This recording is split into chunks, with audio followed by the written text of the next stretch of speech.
Class में हम लोग देखते हैं सर्वांग समता का कुछ कंडीशन है, ठीक है। और अभी हम लोगों ने त्रिभुज की सर्वांग समता का देखा था। अभी और रचना कर रहे थे हम लोग, रचना में देखा था कैसे त्रिभुज को हम रचना करते हैं, जिसमें हम लोगों ने एस और ए और एस ऐसे देखा था, ठीक है। तो अब हम इन चीज़ों को एक एक करके देखते हैं, इनकी सर्वांग समता का क्या कंडीशन है, ठीक है। चलिए, जैसे हमारा देखिए यहाँ पर पहला हम एस की बात करते हैं, जिसको हम बोलते हैं भुजा भुजा भुजा, ठीक है।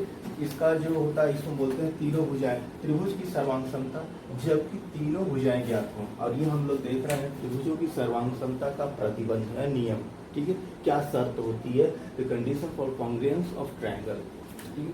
चलिए आगे आप देखते हैं। अब हम लोग इसका एस का इसको हम बोलते हैं, ठीक है, भुजा भुजा भुजा, ठीक है। अब ऐसे लिख सकते हैं शॉर्टकट, इसको हम बोलते हैं भुजा भुजा भुजा।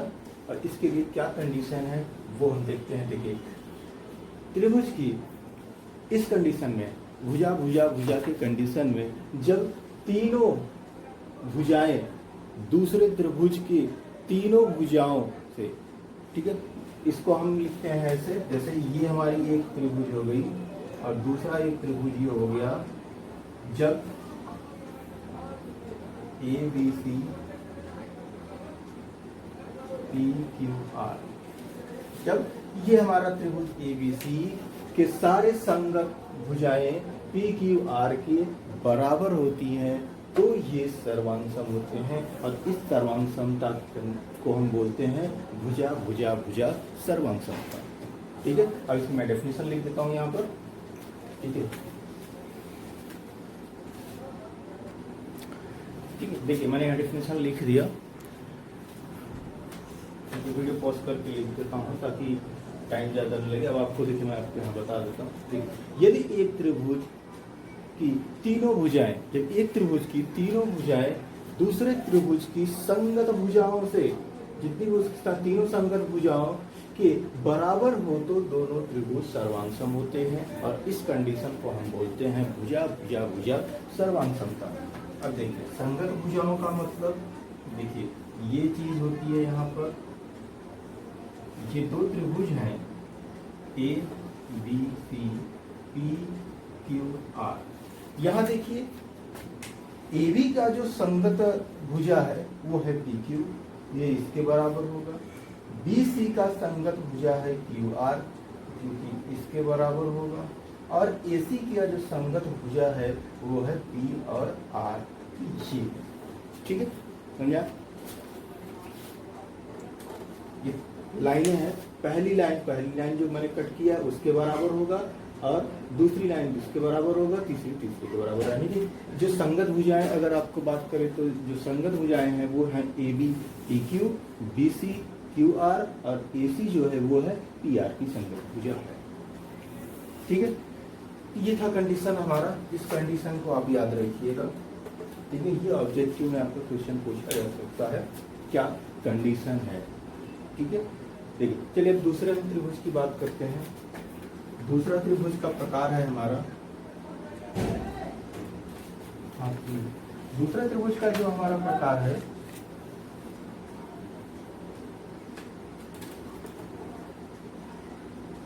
एस ए एस, ठीक है। इसमें क्या होगा, भुजा कोण भुजा, ठीक है। जबकि दो भुजा और एक कोण ज्ञात हो, ठीक है। अभी कंडीशन हम देखते हैं। तो अब यहाँ देखिए हमारा ये सारा कंडीशन चेंज हो जाएगा। मैं इसे फिर से लिखूंगा,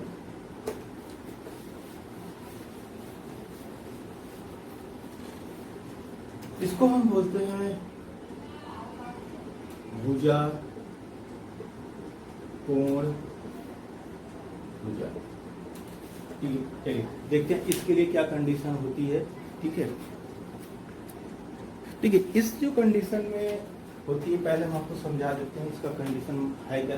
देखिए भुजा कोण भुजा में क्या होता है, जब एक त्रिभुज की दो भुजाएं और उनके बीच का कोण दूसरे त्रिभुज के जो उनकी संगत भुजाएं हैं वो बराबर होनी चाहिए और उनके बीच का कोण भी बराबर होना चाहिए। जैसे कहने का मतलब हमारा ये है ए बी सी और दूसरा जो था पी क्यू आर, अगर यहाँ पर ए बी का संगत भुजा ये है, ये बराबर होना चाहिए, और बी सी का संगत भुजा क्यू आर है, ये बराबर होना चाहिए, और साथ में इनके बीच का कोण ये भी बराबर होना चाहिए। अगर ये 60 डिग्री है तो ये भी 60 डिग्री होना चाहिए।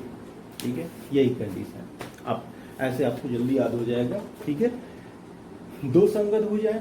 अब अगर आप चाहे इसको लीजिए चाहे इसको लीजिए, चाहे आप इसको भी ले सकते हैं, ए सी और बी सी को भी ले सकते हैं। तो यहाँ पर पी आर और क्यू आर जो है, पी आर और क्यू आर बराबर होने चाहिए और साथ में ये वाली कोण बराबर होनी चाहिए। यहाँ कोण आर जो है कोण सी के बराबर होनी चाहिए। ठीक है, दो भुजाएं उन दूसरे त्रिभुज के संगत भुजाओं के बराबर होना चाहिए और उनका जो कोण है वो भी संगत कोण के बराबर होना चाहिए। ठीक है, ये इनके बीच का कोण बदल ये कोण यहाँ नहीं होना चाहिए। अगर इस भुजा की बात कर रहे हैं तो ये वाली कोण की बात की जाएगी। ठीक है, चलिए अब इसका हम डेफिनेशन लिख देते हैं, इससे तो आपको समझ में आ गया होगा पूरा।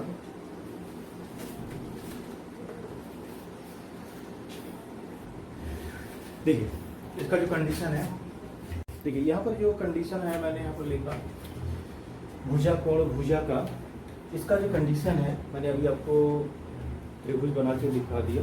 ठीक है, अब इसका ये थ्योरी है इसमें। देखिए, यदि दो त्रिभुज की दो संगत भुजाएं और उनके बीच का कोण समान हो तो दोनों त्रिभुज सर्वांगसम होते हैं। इस त्रिभुज को हम बोलते हैं, ऐसी सर्वांगसमता को बोलते हैं भुजा कोण भुजा, SAS सर्वांगसमता। ठीक है, और अभी मैंने आपको फिगर जो बनाया था वो यही था।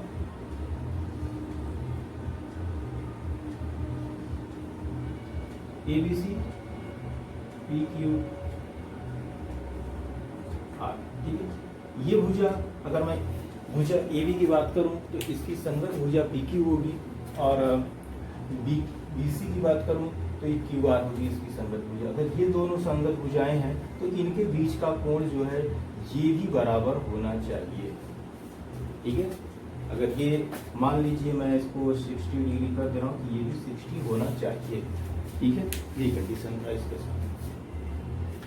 ठीक है, और बाकी त्रिभुज की सर्वांगसमता में मैंने इसको डिटेल में बताया हुआ है। इसके पहले मैंने शुरू में जब इस चैप्टर 13 का था उसमें मैंने त्रिभुज की सर्वांगसमता उसमें एक अलग से बताया पूरा। आज इस क्लास में मैं सिर्फ इसकी कंडीशन बता रहा हूँ, किस किस के लिए कंडीशन है। ठीक है, इसमें शर्त क्या होती है। चलिए तीसरा हम देख लेते हैं।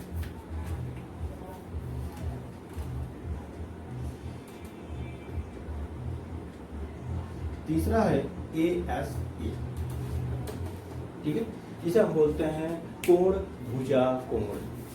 ठीक है, इसमें हमें क्या ज्ञात होगा, त्रिभुज की सर्वांगसमता जब दो भुजा नहीं दो कोण और एक भुजा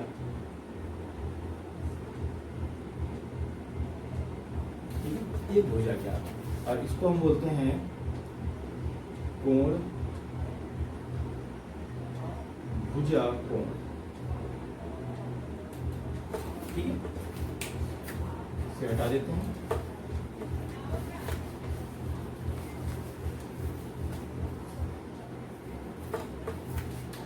देखिए हमारा तीसरा कॉन्सेप्ट है। देखिए इसका जो कंडीशन है पहले मैं आपको बना के दिखा देता हूँ। देखिए अगर ये त्रिभुज है और दूसरी त्रिभुज ये है, ठीक है, ये हमारा ABC PQR। यहाँ देखिए जो नियम है दो कोण, इसका जो शर्त होता है अगर एक त्रिभुज की, दोनों की त्रिभुज की बात की जा रही है, अगर इस त्रिभुज की दो कोण और एक भुजा दूसरे वाले त्रिभुज के दो कोण और एक भुजा से जो संगत होगा, ठीक है, दो संगत भुजाएं और संगत कोणों के बराबर हो तो हम उसे बोलते हैं कोण भुजा कोण सर्वांग समता। ठीक है, जब पहले त्रिभुज का दो कोण और एक भुजा दूसरे त्रिभुज के संगत कोण, जो भी इसका कोण होगा, ठीक है, संगत कोण और उसके भुजा के बराबर होगा, तो वो होता है हमारा कोण भुजा कोण सर्वांग समता। जैसे ये वाला कोण जो होगा, कोण बी का जो संगत कोण होगा वो कोण क्यू होगा, ये बराबर होना चाहिए। और ये जो है कोण सी है, इसका संगत कोण कोण आर होगा, ये भी दोनों बराबर होना चाहिए। देखिए ये इसके बराबर होना चाहिए, हाँ, लेकिन एक चीज यहाँ कंफ्यूज हो तो ये दोनों आपस में बराबर होना ये जरूरी नहीं है। ठीक है, ये अलग अलग होंगे, लेकिन दूसरा त्रिभुज जो होगा उसका जो संगत कोण और संगत भुजाएं हैं वो बराबर होनी चाहिए। अगर संगत कोण बी की बात हो रही है तो संगत कोण क्यू जो है ये बराबर होना चाहिए, और कोण सी का कोण आर से बराबर होना चाहिए। और एक भुजा, कोई भी एक भुजा मान लीजिए, ये बराबर होनी चाहिए। ठीक है, चलिए देखिए एग्जांपल के लिए मान लीजिए ये आपका है 50 डिग्री और ये है 60 डिग्री, 30 डिग्री करते हैं इसको। ठीक है, और ये है आपका, ये भी 50 होना चाहिए और ये होना चाहिए 30 डिग्री, ये कंडीशन है। और ये जो भुजा है, अगर ये एग्जांपल में अगर 5 सेंटीमीटर है तो ये भी 5 सेंटीमीटर होना चाहिए। अगर इस भुजा AC की बात कर रहा हूं तो AC का संगत भुजा कौन होगा, PR होगा। ठीक है, आपको समझ में आ गया? अब चलिए इसका डेफिनेशन देख लेते हैं।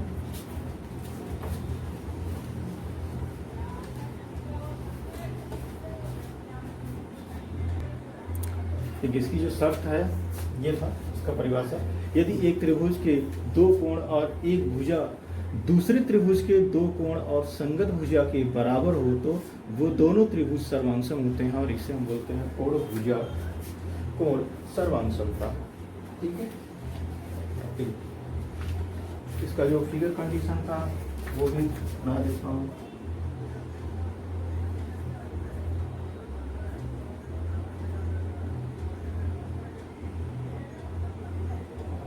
ABC PQR, अगर ये कोण इस कोण के बराबर होना चाहिए, ये कोण इस कोण के बराबर होना चाहिए, और कोई एक भुजा बराबर होना चाहिए। ठीक, संगत दो संगत कोण और एक संगत भुजा बराबर होना चाहिए। चलिए अगला देखते हैं RHS।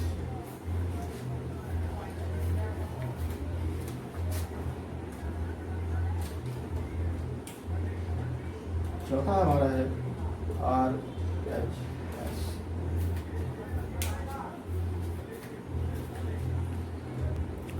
ठीक है, अगला हमारा है RHS, राइट एंगल हाइपोटेन्यूज और साइड, जिसे हम बोलते हैं समकोण, कर्ण और भुजा। देखिए इसमें क्या कंडीशन होती है, जब हमारा किसी देखिए यहाँ पर एक चीज ये ध्यान दीजिए, ये समकोण है, पहले से ही लिखा गया है, ये समकोण त्रिभुज की सर्वांग समता है, जबकि इसका कर्ण व एक भुजा ज्ञात हो। जब एक त्रिभुज का कर्ण और एक भुजा बराबर हो दूसरे त्रिभुज के संगत भुजा और उसके जो कर्ण है उसके संगत कर्ण जो होगा उससे, तो वो त्रिभुज क्या होते हैं, सर्वांगसम होते हैं। करके देखते हैं।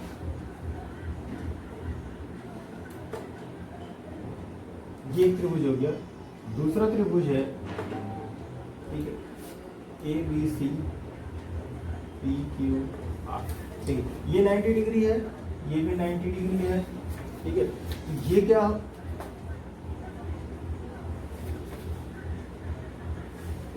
ये समकोण है, ये भी समकोण होना चाहिए। अगर ये समकोण है तो जो B और Q जो है ये संगत कोण है, ये हमेशा बराबर होंगे।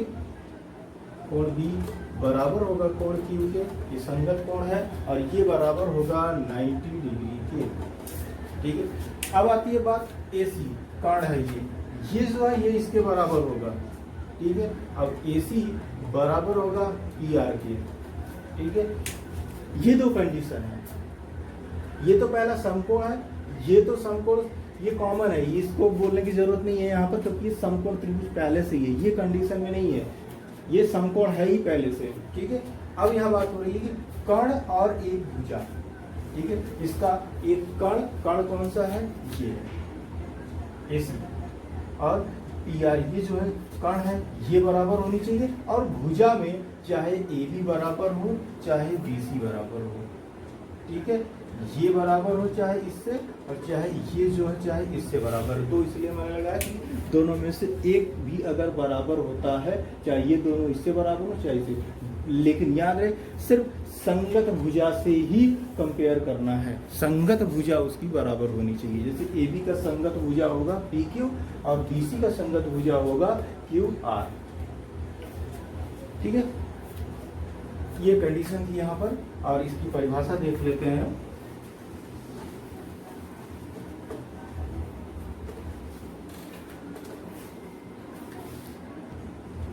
देखिए इसका जो कंडीशन है ये है, यदि एक समकोण त्रिभुज का कर्ण और एक भुजा दूसरे समकोण त्रिभुज के कर्ण और एक संगत भुजा, ठीक है, ये संगत है, ये कर्ण और एक संगत भुजा के बराबर हो तो दोनों त्रिभुज सर्वांगसम होते हैं, और इस सर्वांगसमता को बोलते हैं समकोण कर्ण भुजा RHS सर्वांगसमता, ठीक है। अभी मैंने आपको फिगर से बता दिया था उसका कंडीशन, ठीक है। तो अगर यहाँ भी मैं एक बार और अगर आपको बताऊँ तो ये होता है हमारा, छोटे में देख लीजिए,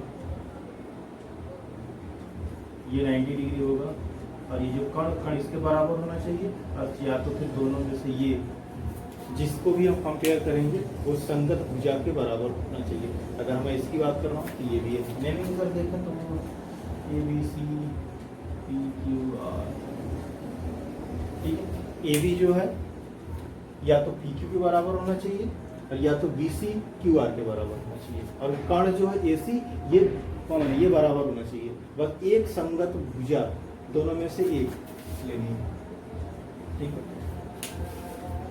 जिसकी मिनिमम कंडीशन है, अगर दोनों बराबर होंगे तो वो तो होगा ही, लेकिन मिनिमम कंडीशन है एक संगत भुजा बराबर होनी चाहिए, ठीक है। तो ये था हमारा सर्वांगसमता का कंडीशन जो था, प्रतिबंध जो था त्रिभुज के, ठीक है, वो हमने अभी आप देख लिया, ठीक है।